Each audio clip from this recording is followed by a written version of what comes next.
আসসালামু আলাইকুম প্রিয় ডিফেন্স লাভার ভাইরা, মাসুস ডিফেন্স ব্লগ থেকে আপনাদের স্বাগত জানাচ্ছি। আসসালামু আলাইকুম রাহমাতুল্লাহ। আল্লাহ পাকের সমস্ত ছোটো বড় নিয়ামতের জন্য শুকরিয়া আদায় করছি।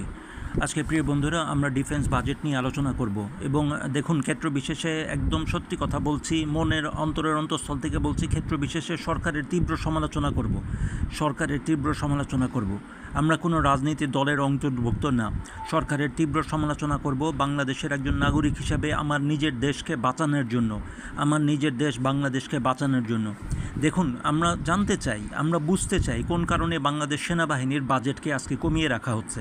কোন কারণে বাংলাদেশ সেনাবাহিনীর বাজেটকে, বাংলাদেশ বিমান বাহিনী, সেনাবাহিনী, বিমান বাহিনীর বাজেটকে আজকে দমিয়ে রাখা হচ্ছে, যেখানে আমাদের পাশের দেশ ভারত পাকিস্তান প্রতিনিয়ত যুদ্ধের হুঙ্কার দিয়ে যাচ্ছে নিজেদের মধ্যে।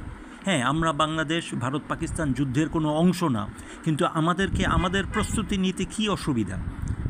যদি আজকে আমাদের ভারত পাকিস্তান যুদ্ধের মাঝামাঝি যদি যুদ্ধ শুরু হয়ে যায় আর এর মধ্যেই যদি বাংলাদেশকে এরকম মায়ানমারের সাথে যুদ্ধে জড়াতে হয়, তাহলে আমরা কি নিয়ে প্রস্তুত হব যদি কিনা আমাদের ডিফেন্স বাজেট থাকে এত কম? এটা আসলে আমাদের বুঝে আসে না।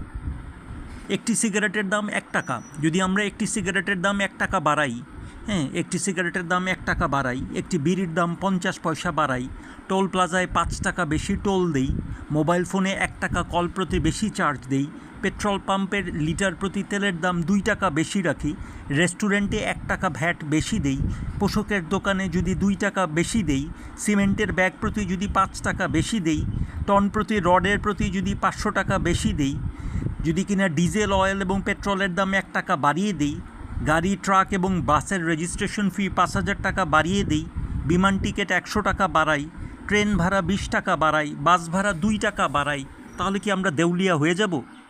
অথচ এই সামান্য কাজগুলি করার মাধ্যমে বাংলাদেশ সেনাবাহিনী হাজার হাজার কোটি টাকা দিয়ে তাদের প্রয়োজনীয় যুদ্ধাস্ত্র, MRCA থেকে শুরু করে, জাহাজ থেকে শুরু করে, মিসাইল থেকে শুরু করে সব কিছু কিনতে পারে।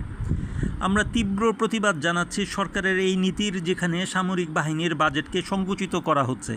আমরা তীব্র প্রতিবাদ জানাচ্ছি। স্পষ্ট করে বলতে চাই, আমরা কোনো দলের প্রতিনিধিত্ব করি না, বাংলাদেশের প্রতিনিধিত্ব করি। শয়নে স্বপনে চিন্তায় জাগরণে শুধুমাত্র বাংলাদেশের উন্নতি দেখতে চাই। ভারত পাকিস্তান কী করতেছে সেটা আমাদের দেখার বিষয় না। দেখুন, ভারত পাকিস্তানের যুদ্ধ বাংলাদেশের যুদ্ধ না। আমাদেরকে আমাদের যুদ্ধের জন্য তৈরি হতে হবে, এই জিনিসটা বুঝে আসা দরকার। যদি আপনারা সিদ্ধান্ত নেন, মাননীয় সরকার যদি সিদ্ধান্ত নেন আমাকে গুলি করে মারবেন কি ফাঁসিতে ঝুলাবেন, আলহামদুলিল্লাহ, হাসি মুখে তৈরি আছি। দয়া করে আল্লাহর ওয়াস্তে বাংলাদেশ সামরিক বাহিনীর বাজেট বাড়ান। সালাম সবাইকে। আসসালামু আলাইকুম রহমতুল্লাহ।